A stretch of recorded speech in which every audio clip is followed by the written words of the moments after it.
not sure I agree with that, but well. So anyway, today I'm going to talk about a couple of things that for a very long time I did not know about CSS. So the kind of weird little tricks and fun facts that took me a long time to figure out, or that just surprised me when I finally did find out about them. So hopefully some of these things are surprising and maybe even inspiring to you, or entertaining at least. And maybe, well, just maybe, you'll get to view CSS in a different light. But first, I need to get something out of the way. You're probably familiar with this website, because you're all here today, and you probably used it to buy tickets.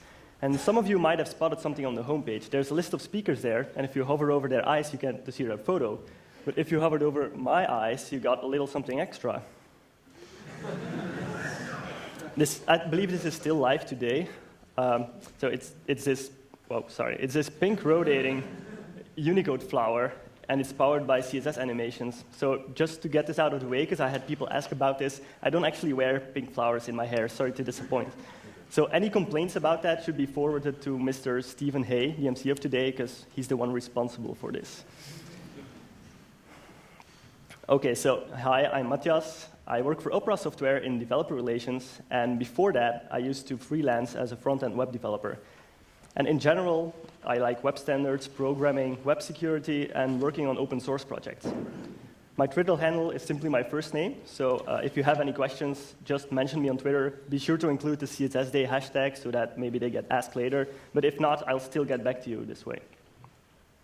All right, so let's start off with everyone's favorite CSS feature, important. So I'm sure you're all familiar with what important does, right? Like in a situation like this, for example, all elements with class bar get a green color because of the declaration at the bottom, but all elements with class bar within an element with class foo get the red color. And this kind of makes sense, right? And it looks something like this. Now, whenever there's a conflict between two selectors in CSS, then usually the last one in the source code wins. However, in this case, the specificity for the selectors is different. And in that case, the selector with the highest specificity wins. And that's what's going on here. And this happens regardless of the order of the source code. So here, the specificity of the first selector is higher than the specificity of the last one, and that's why the color is red in this case. Now, in some situations, you may need to override an earlier rule set, and in that case, for example, if you want all elements with class bar to be green, despite the other CSS rule there at the top, then you can use important to boost a single declaration's precedence. I'm sure I'm not telling you anything new here. And indeed, just to demonstrate, this actually works. So if you add important there, the color becomes green. So what once surprised me about this is that important actually has nothing to do with specificity, even though lots of tutorials on the web seem to conflate the two terms. It's actually a completely different thing. And you may also have heard that the use of important is actually a bad practice. Now, the good news is that we can fake it. We can actually use important without using important. So instead of boosting the declaration's precedence by using important, instead we can increase the selector specificity. And for example, you could do something like this. You can just repeat the class name a couple of hundred times in the last selector, and every time you add the class selector there, that boosts the specificity. So if you just repeat this enough times, then this rule, this selector, will be the one with the highest specificity in your entire style sheet. So effectively, here you're telling the CSS engine to get all elements with class bar that also have class bar, that also have class bar, and so on. And this actually works. So don't use important, use this instead. It's so much better. No, not really. So let's talk about font family names in CSS. For a very long time, I lived by the mantra, really, that if there's white space in a font family name that I want to use, like my favorite font, Comic Sans MS, then you absolutely must quote it before you use it in CSS. And I think I got this off the warning messages of the CSS validator at the time. But it turns out that this is not actually true. This actually doesn't even make sense at all. In fact, spaces are not problematic in font family names at all. If the font family name is a space-separated set of CSS identifiers, then there's nothing wrong with it, and you can just use it as is without needing to quote it. Now, I'm going to spare you all the exact details, but if you're interested in that, you can check out the link in the middle of the slide here. So in this case, we can simply omit the quotes and get the exact same result with our beautiful favorite font. Now, there are other things that are much more dangerous than spaces in font family names. For example, let's say you have a font named 456 Beria Street. Now, because this font family name starts with a digit, it is not a valid CSS identifier. And because of that, this rule of CSS doesn't actually work. It silently gets ignored. Now, you could solve this by escaping the first digit, and that would make it a valid identifier, but it looks a bit weird, because instead of 456 Beria Street, now it says 3456, and there's a backslash, and there's a weird space, and it's just really weird. So in this case, a better solution is to just quote it. So when in doubt, I would suggest to always just use quotes, because it really avoids a lot of problems. But the thing I learned is that there is no need to use quotes just because the font family name contains whitespace. Whitespace doesn't really matter at all in this case. And because I really wanted to understand this, I made a tool for this, and where you can enter any font family name, and then it will tell you if it would make sense to use quotes if you use it in CSS or not. Now, let's take a closer look at attribute values, both in HTML and in CSS. Now, as you can see, and as you probably know, in both HTML and CSS, you can use quotes around attribute values. So here we have an anchor element with an href of foo, and then in the style block in the CSS, we select that same element based on its attribute value, and we give it a nice hot pink background. Now, in some cases, like in this example, we can actually omit these quotes. And everything still works, it's still valid HTML, the CSS is valid too, there's no problems there. However, it's important to note that the rules for unquoted attribute values differ between HTML and CSS. So in this example, the HTML is valid, but the CSS is invalid, and it actually would not work. So again, the solution here is to just use quotes, in this case only in the CSS version, but in general, if you're unsure about this, you should just always use quotes, in my opinion. Now, again, I really wanted to understand this and all these differences between HTML and CSS, so I made another tool where you can enter any value, and it will tell you whether it can be used as an unquoted attribute value in HTML or in CSS. And as you can see, sometimes the result is actually different between the two. Another thing I'd like to talk about is CSS comments. Now, as you probably know, this is the only comment syntax that CSS supports. It starts with a slash, followed by an asterisk, and then it ends with an asterisk, followed by another slash. And anything in between those two things will be part of a comment and will be effectively ignored, even new lines and stuff like that. So this works, of course. However, unlike many other programming languages, CSS does not have the concept of single line comments, so you cannot actually do this. CSS doesn't recognize this construct at all. However, the thing that surprised me here is that this would actually work the way I would expect it to, this exact piece of code. The color :red rule, in this case, would effectively be ignored. So what's the deal here? Well, property names in CSS are supposed to be, again, valid CSS identifiers. And identifiers cannot contain unescaped slashes. So because of that, this one rule, this declaration, fails to parse, and CSS just skips it. And that's why this seems to be the behavior that you're after, even though CSS does not support single-line comments. Now, it would be different if the property name was a valid identifier. Then the CSS would get parsed just fine. However, there is this other rule in CSS that says that if a rule is used for an unknown property, a property that the browser does not recognize or support, then it is still ignored. So there is another way to fake single-line comments in CSS. You could just use British spelling.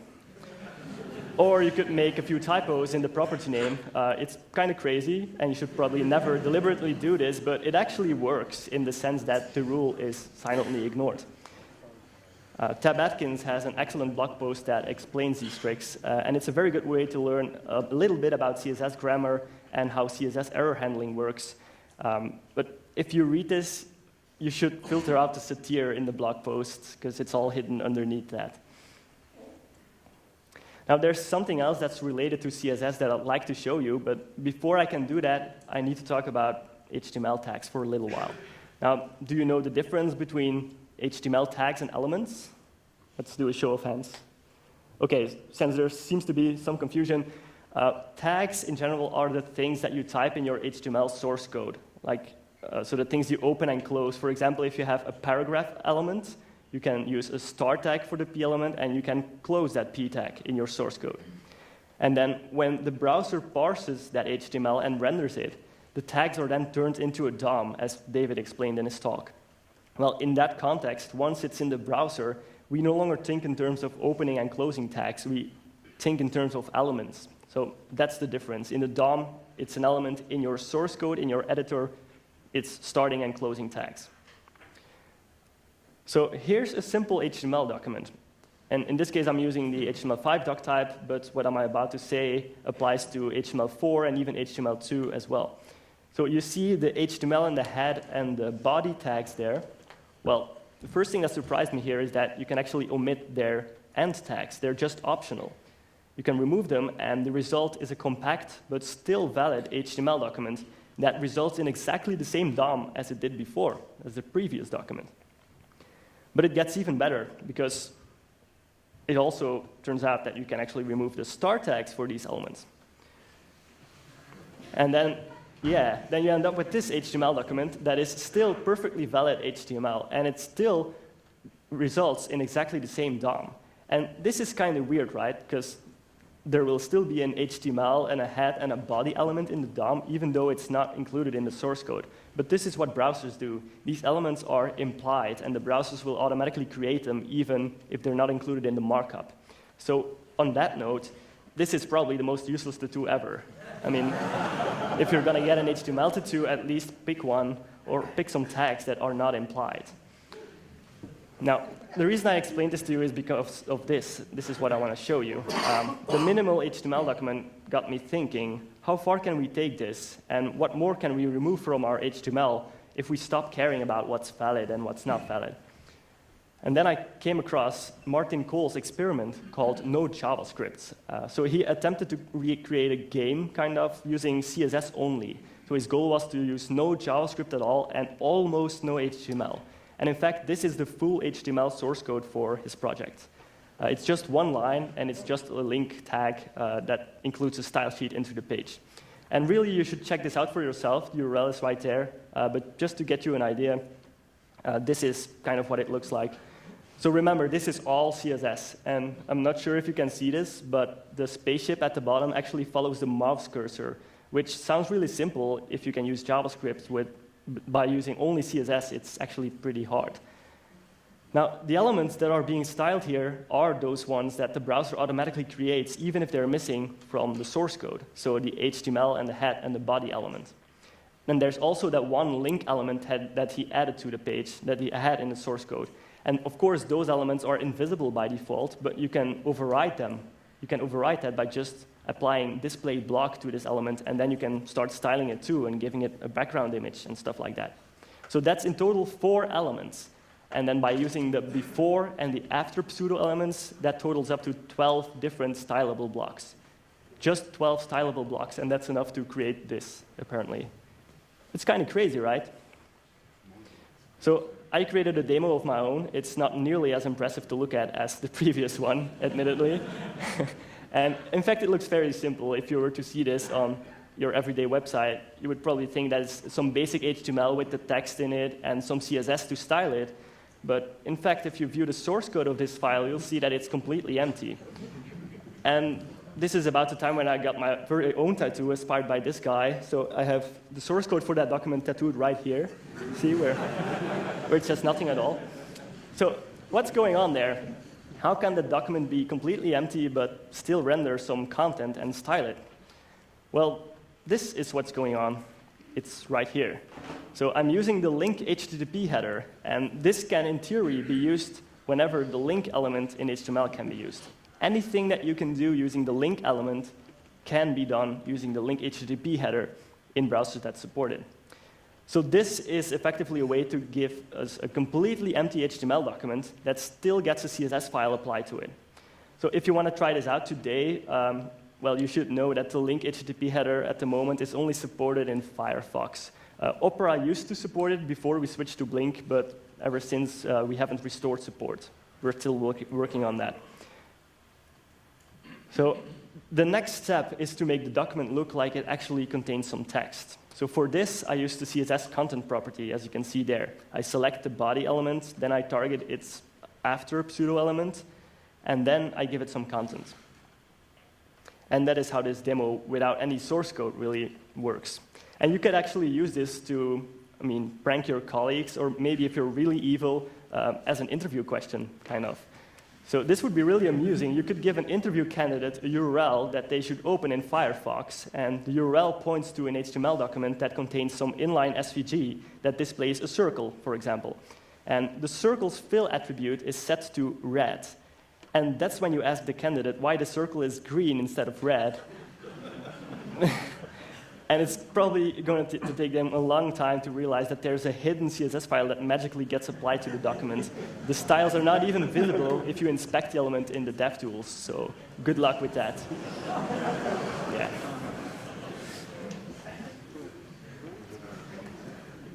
Now, if we want to talk about Unicode in CSS, which is what this says right here, we probably should talk about Unicode in HTML too. So let's start with that. The first thing you should know is that the class attribute accepts every possible character. So no matter what value you give it, it will always be valid, and it will work in every browser. So for example, 404-error is a valid class name, which is probably not all that surprising. But you could also use the copyright sign as a class name for an element containing a legal disclaimer, for example. And as of HTML5, the same thing now goes for the ID attribute. This is new. So the only exception for IDs is that they cannot contain spaces, but anything else goes. So for example, you could use the heart symbol as the ID for a paragraph, or you could use curly quotes as a class name for a block quote element. Or, well, you could do all kinds of real weird stuff. You can use hidden emoji to passive-aggressively tell people that they're using a shitty browser. And this is all valid HTML. So this also means that we can do stuff like this, where you give an element an ID of hash ID. Or a class, see where this is going, right? Or a class of dot class. Or you could even combine the two and then add colon, hover, braces at the end. Or you could even use a value that resembles an attribute selector. So all these classes and IDs already look like a CSS selector, right? So how would you select these elements based on their IDs and classes in CSS? Well, the answer is we need to escape these values first so that they become valid identifiers. There's that word again. So only then we can use them as part of a CSS selector. So here's what that would look like. The hash symbol, for example, has special meaning in CSS because you use it to select elements based on their ID.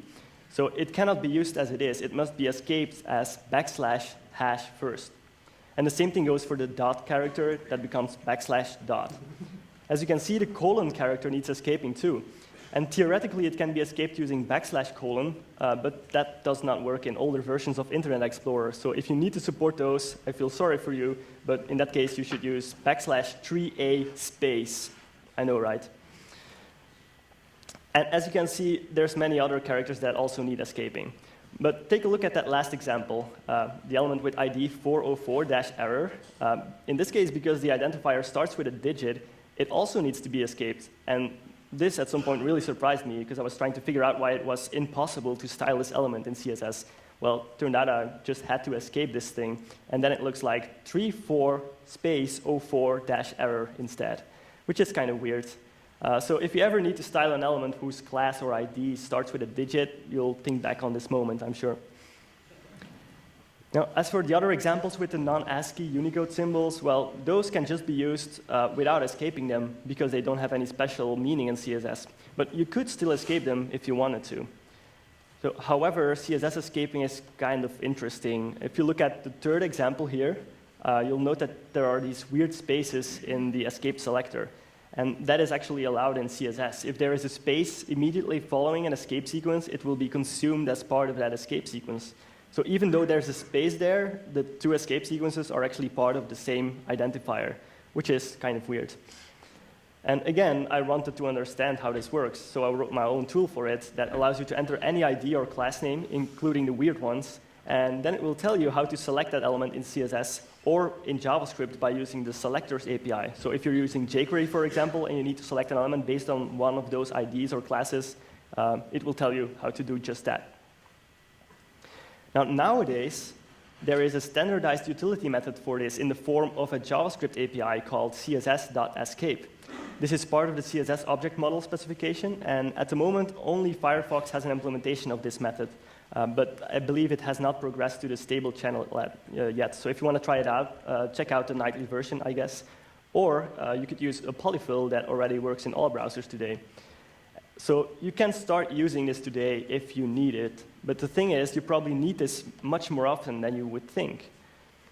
So like here, for example, I'm sure that many of you have done something like this at some point. So you read the hash, for example, from the URL, and then you use it to select an element in JavaScript. And this is fairly common if you have a tabs widget on your page or something like that.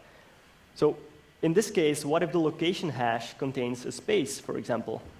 The entire meaning of the selector would then be changed, right? Because instead of selecting a single element based on its ID, you would suddenly turn the whole thing into a descendant selector.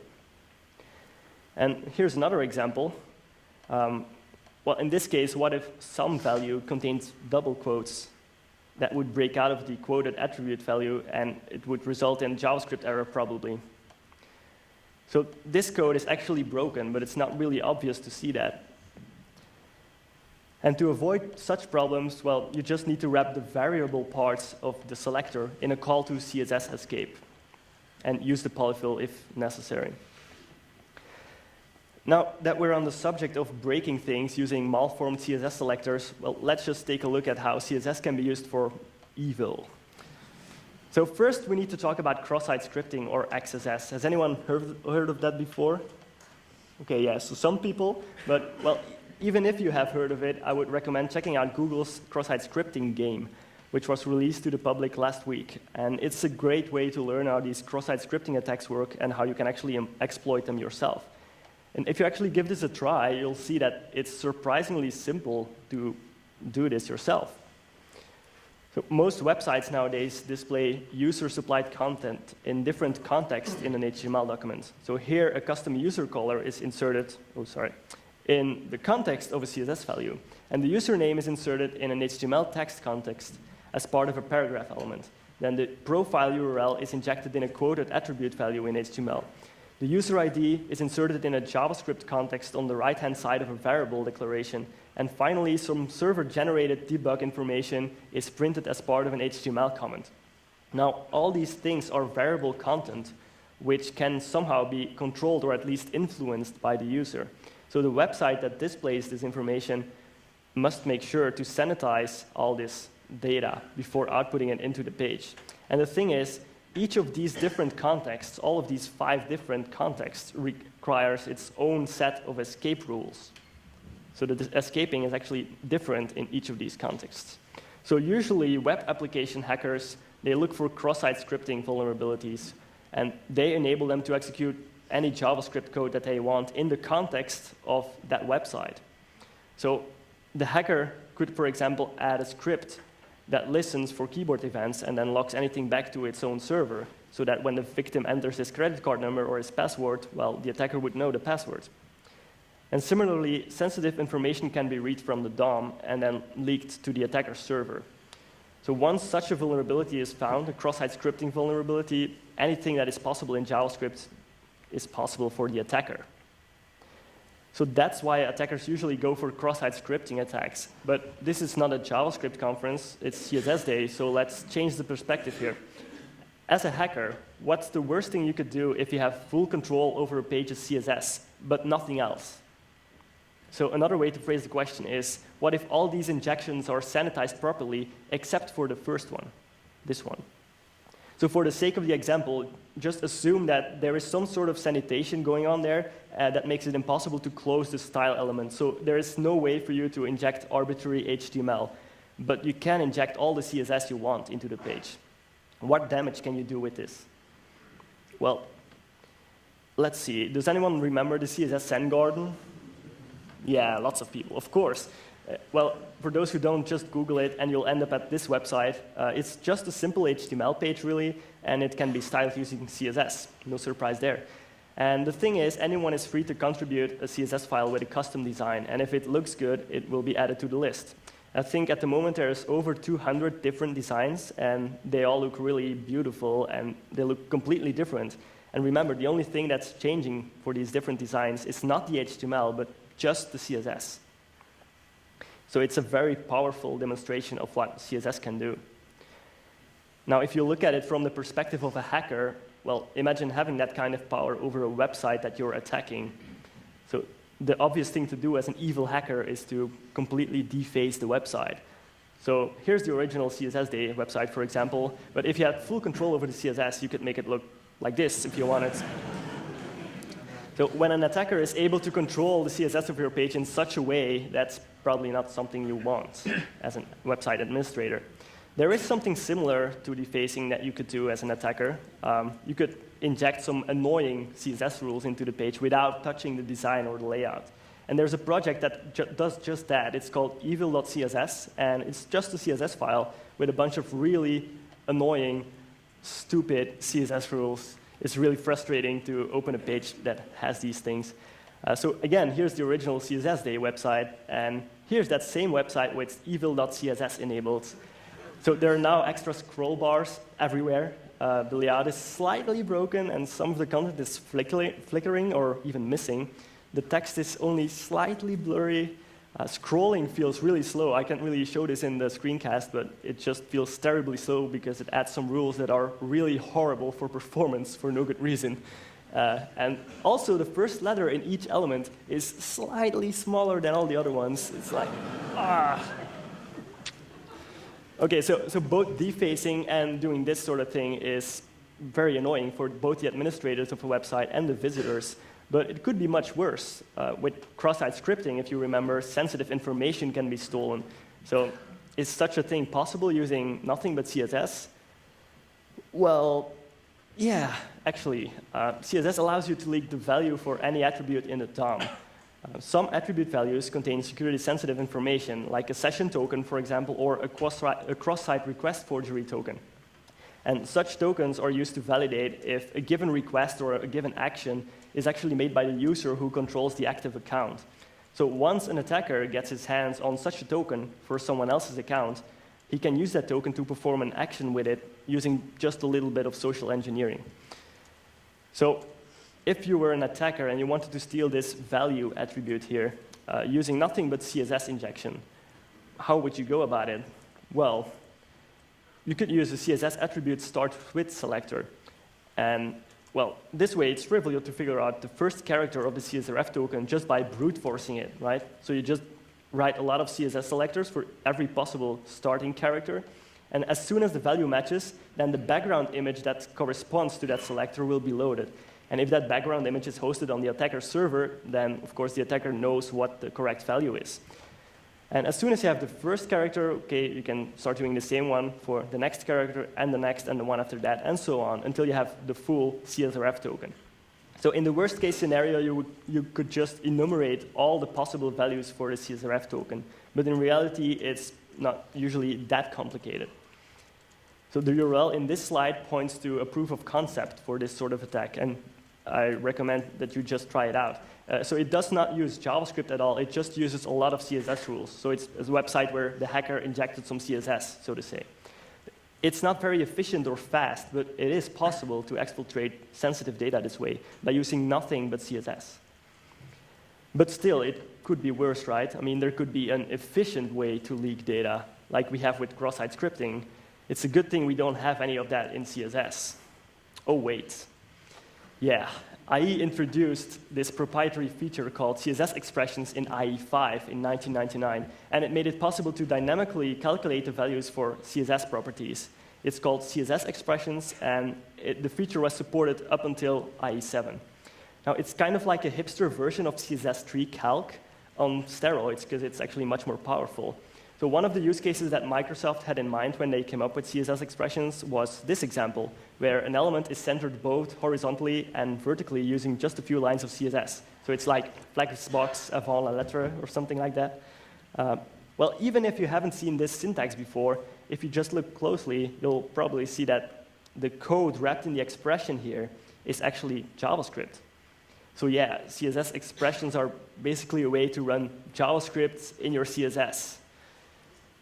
And because it's all just JavaScript, well, you could use anything you want. You could use any DOM method or select elements in the DOM, read their values, or even use alert messages if you like. So this example would show an alert message, and then when you close it, it would show it again and again and again, because that's how CSS expressions work. They're constantly re-evaluated for every event that fires on the page. And that makes them absolutely terrible for performance, even if you're using them for the thing that they were designed to be used for. But as a hacker, it's also kind of annoying, because usually you want to execute your payload just once, and then after that, no more. But of course, it's still possible to do that. It's still possible to execute a piece of JavaScript just once, even though the expression will be evaluated multiple times. And here's an example of that. Because we can just use JavaScript, we can just wrap the payload in an if statement that checks the value for a global variable. And if its value is falsy, then we execute the payload and set the variable to a true key value, so that the if condition will never be true again. Now, the only tricky part here is that the CSS parser ends the declaration as soon as it sees a semicolon. So you cannot use a semicolon as part of your script here. And that's why I'm using the comma in this example instead. So these few lines of CSS will call the alert message just once.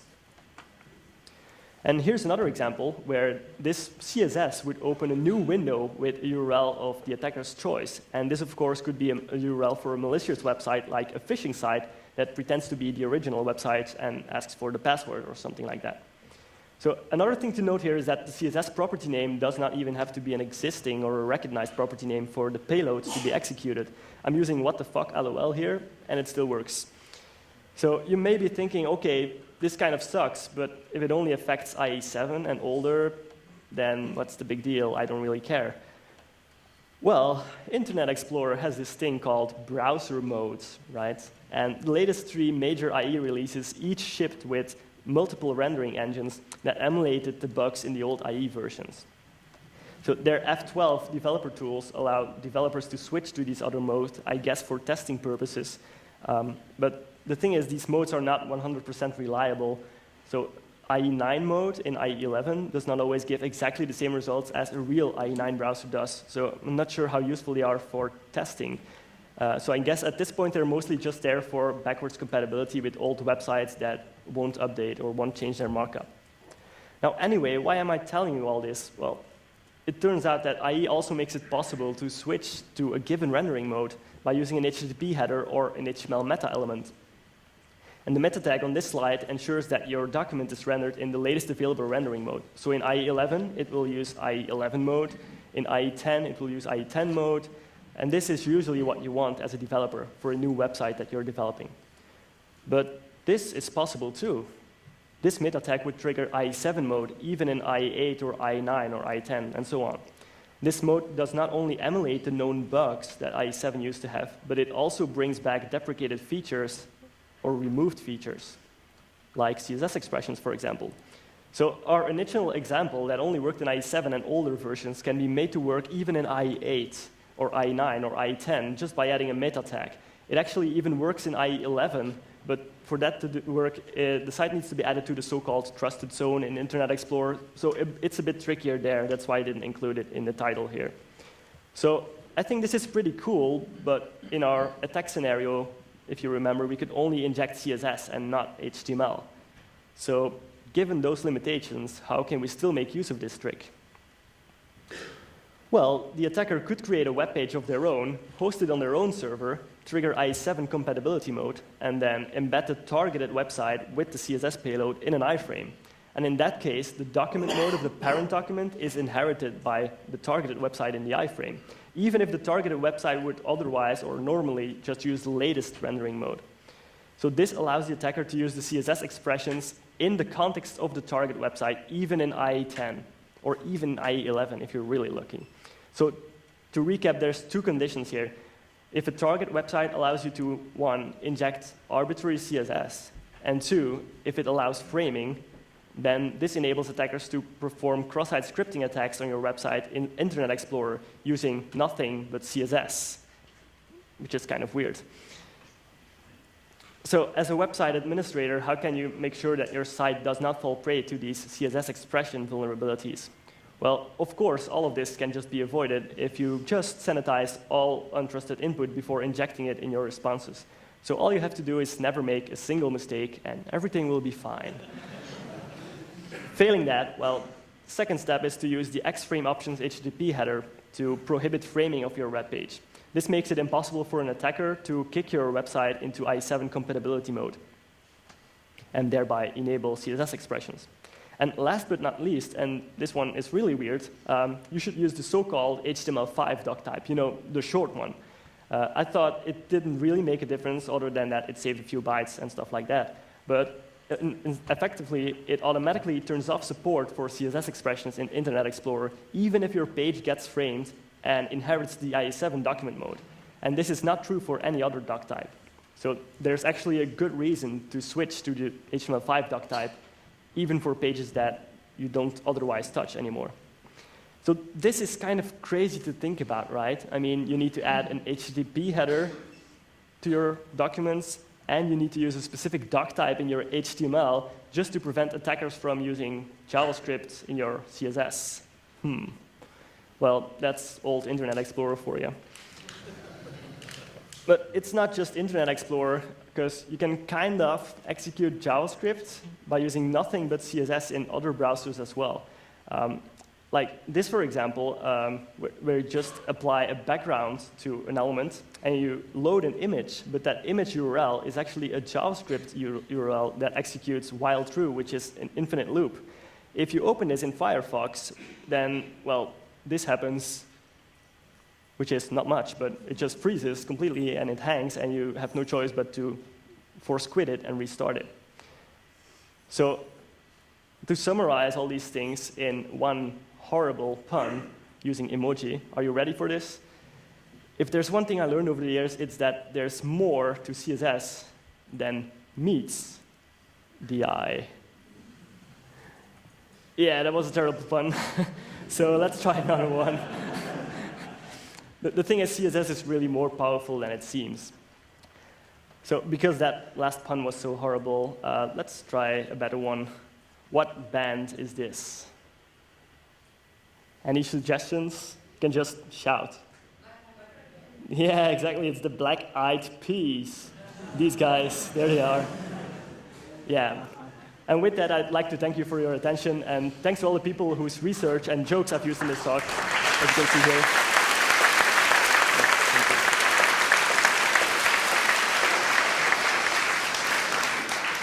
Will you join me in our little cafe? Okay, no one asked questions for some odd reason. They were all asleep after that delicious lunch, probably. We do have one question. Apparently, hello. Maybe that's not the best idea. Yeah, better. Sorry.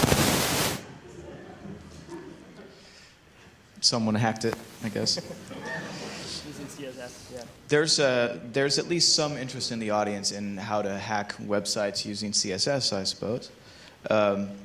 One question is, and you have to read it, can you use attribute function to steal the data? The attribute function to steal the data. Well,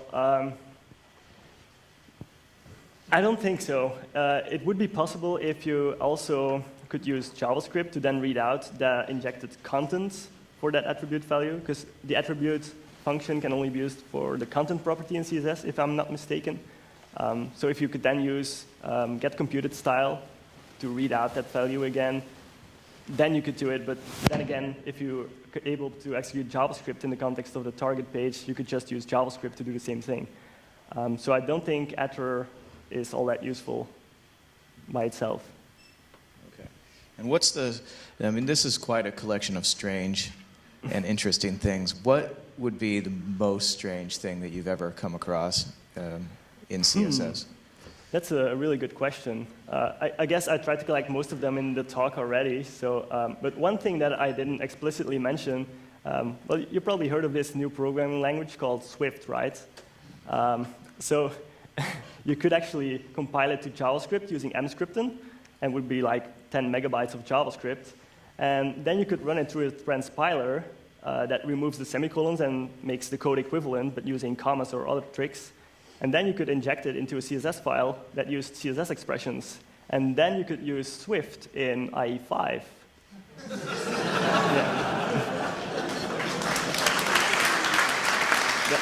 That would be a fun project, I think. Okay, that leads me to wonder, what types of things do you do in your weekends? I haven't done this yet, but you know.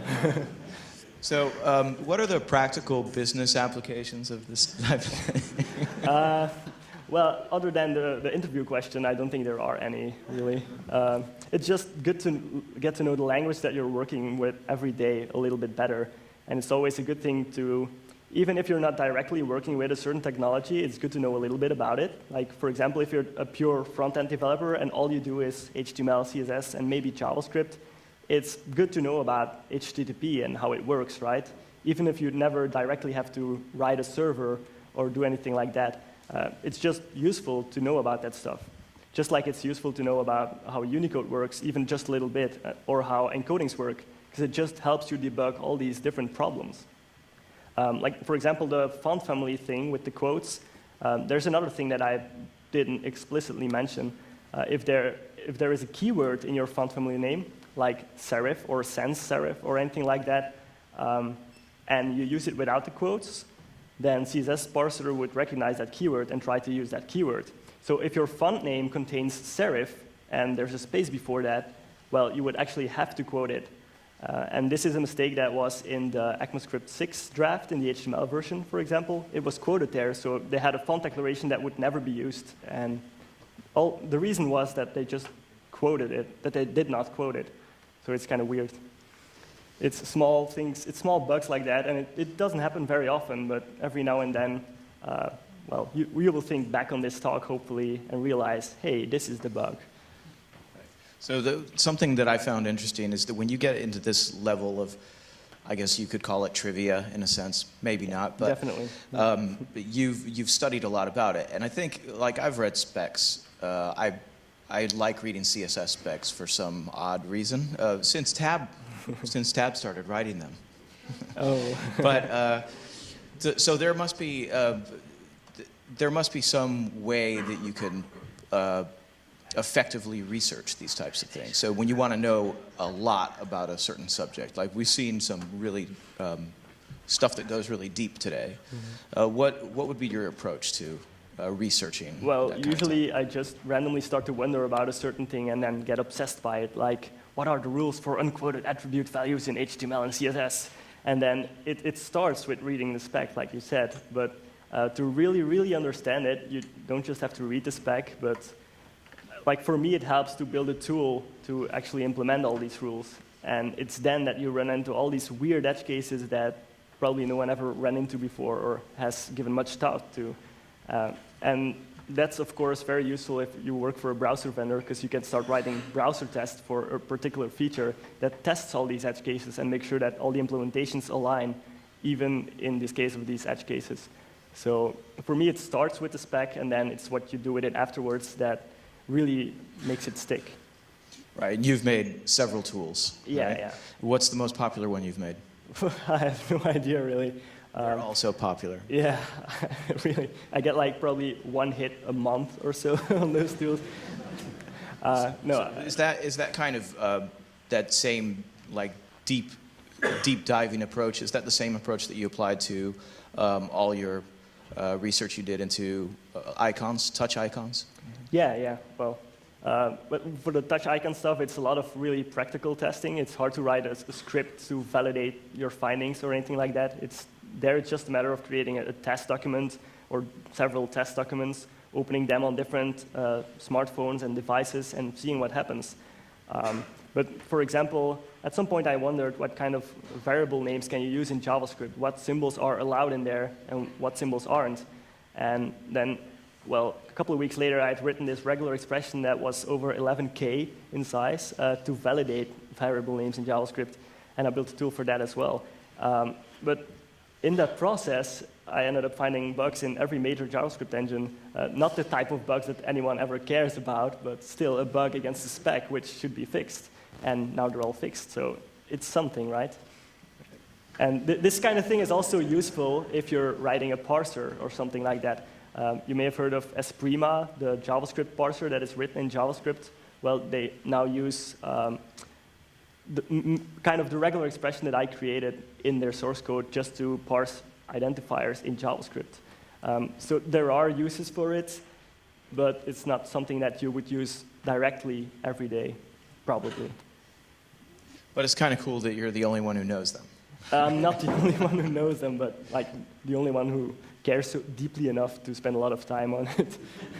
Like kind of OCD style. Yeah. Okay, well, you can have a beer later on. Cheers. Okay.